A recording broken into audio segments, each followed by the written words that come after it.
তারেক রহমান আসছে, মা মাটি ডাকছে, ভয় নাই, রাজপথ ছাড়ি নাই, সময় নাই, ডাক দিয়েছে বিপদ ভাই।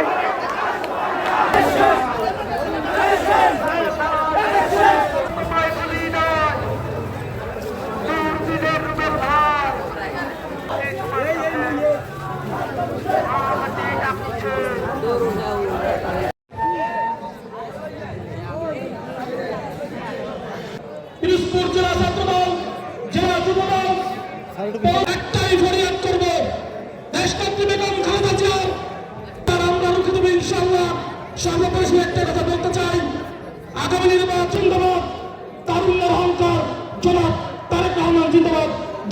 সহ যারা অন্ধকার কবরে শায়িত, মেহেরবানি করে সকলকে মাফ করে মাতৃকুল পিতৃকুল শ্বশুরকুলের যারা যেখানে অন্ধকার কবরে শায়িত, ওরা একটি শান্তিপূর্ণ সার্বভৌম স্বাধীন রাষ্ট্র প্রতিষ্ঠার তৌফিক দিয়ে দিন।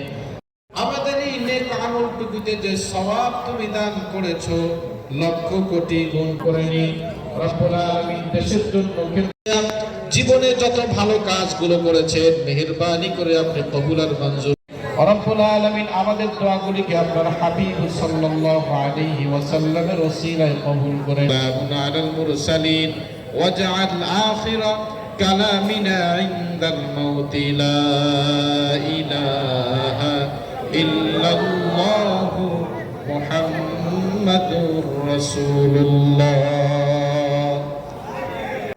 খালেদা জিয়া সহ অনেকেই অসুস্থ রয়েছেন।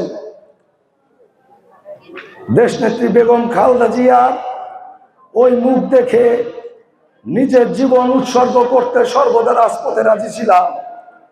আজকে যেদিন সুদিন এলো বা সুদিনের দ্বার প্রান্তে, তখন আমার এই নেত্রী অসুস্থ।